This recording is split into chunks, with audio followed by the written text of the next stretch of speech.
Magandang araw Pinas Weather para sa latest updates ng mga ulat sa panahon sa ating bansa.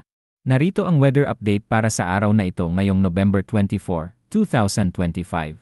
Para naman lagi kang updated sa lagay ng panahon, ay click mo lang ang subscribe button. Patuloy na kumikilos sa karagatan ang bagyong Berbena patungo sa Caraga Region. Huli itong namataan sa layong 205 kilometers silangan-timog-silangan ng Surigao City sa Surigao del Norte. Taglay pa rin nito ang lakas ng hangin na umaabot sa 45 kilometers kada oras malapit sa sentro, at pagbugso na umaabot naman sa 55 kilometers kada oras, habang kumikilos ito pakanluran sa bilis na 15 kilometers kada oras. Batay sa satellite image, bagamat nasa karagatan pa ang sentro, ang mga rain bands ng bagyo ay nakakaapekto na sa malaking bahagi ng Visayas, pati sa ilang bahagi ng Mindanao, at sa katimugang bahagi ng Southern Luzon. Dahil dito, inaasahan ngayong araw hanggang bukas ang malalakas na pag-ulan at bugso ng malalakas na hangin, lalo na sa mga lugar na malapit sa dadaanan ng bagyo. Bukod sa bagyo, ang shear line sa silangan ng Luzon ay magdudulot din ng mga malalakas na pag-ulan, lalo na sa silangang bahagi ng Northern at Central Luzon. Ayon sa pinakahuling forecast track, inaasahang kikilos ang bagyo pakanluran hilagang kanluran. Sa ngayon ay nananatili pa ito sa karagatan, ngunit posibleng maglandfall ngayong hapon o gabi sa Caraga area. Pagkatapos nito ay tatahakin nito ang bahagi ng northeastern Mindanao at Visayas bago tumawid papunta sa northern Palawan. Sa pagdaan nito sa Mindanao at Visayas, mananatili ang lakas nito bilang isang tropical depression, ngunit pagdating sa Sulu Sea o West Philippine Sea ay inaasahang bahagyang lalakas ito at magiging tropical storm ang kategory. Sa Wednesday morning, inaasahang nasa West Philippine Sea na ang sentro ng bagyo.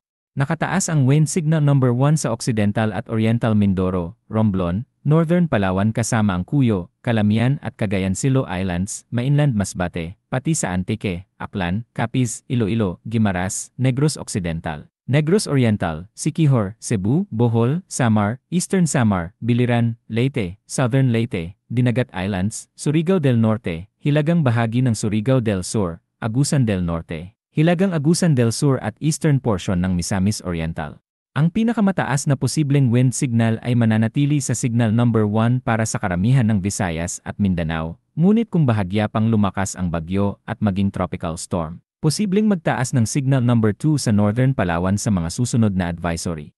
Kahit sa labas ng may wind signal, makararanas pa rin ng malalakas na bugso ng hangin ang ilang bahagi ng Luzon, Visayas, Surigao del Sur, Misamis Oriental, Misamis Occidental at Zamboanga del Norte. Bilang tugon sa kasalukuyang sitwasyon, nakataas na ang red rainfall warning sa Eastern Samar, Biliran, Leyte at Southern Leyte. Nakataas naman ang orange rainfall warning sa Dinagat Islands, ilang bahagi ng Surigao del Sur, Cebu, Bohol at ilang bahagi ng Iloilo. May yellow rainfall warning din sa Negros Provinces, Siquijor, ilang bahagi ng Agusan del Norte at Agusan del Sur, at ilang bahagi pa ng Capiz at Iloilo. Para sa 24 hours rainfall outlook mula ngayong araw hanggang bukas ng tanghali, posibleng umabot sa 100 to 200 mm ng ulan sa Eastern Visayas, Albay, Sorsogon, Masbate, Cebu, Bohol, Negros Occidental, Capiz, Iloilo, Dinagat Islands, Surigao del Norte, Surigao del Sur at mga bahagi ng Agusan.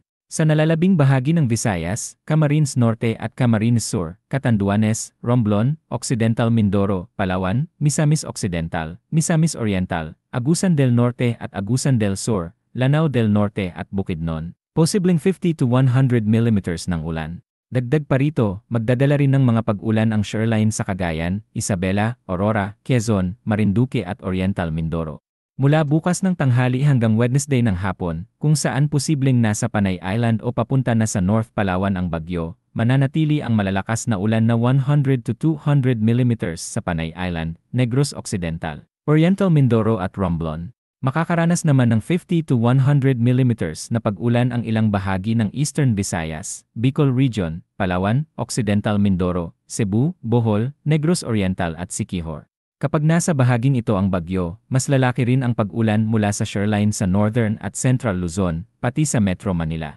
Posibleng umabot sa 100 to 200 mm ang ulan sa Cagayan, Isabela, Aurora at Quezon, habang 50 to 100 mm naman ang maaari sa Apayao, Kalinga, Mountain Province, Ifugao, Nueva Vizcaya, Quirino, Nueva Ecija, Bulacan, Metro Manila, Cavite, Rizal at Laguna.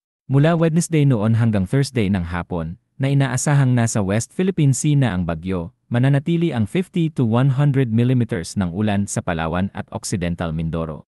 Samantala, patuloy pa rin ang epekto ng shoreline na maghahatid ng 100 to 200 millimeters ng ulan sa Cagayan at 50 to 100 millimeters naman sa Apayao, Kalinya, Isabela at Aurora.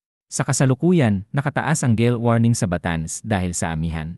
Sa iba pang bahagi ng bansa ay magiging katamtaman hanggang maalon ang karagatan. Para sa dagdag na impormasyon maaring bisitahin ang Pag-asa website. At yan muna ang latest update sa lagay ng ating panahon. Manatiling alerto at laging handa. Ugaliing sumubaybay sa mga susunod na weather updates.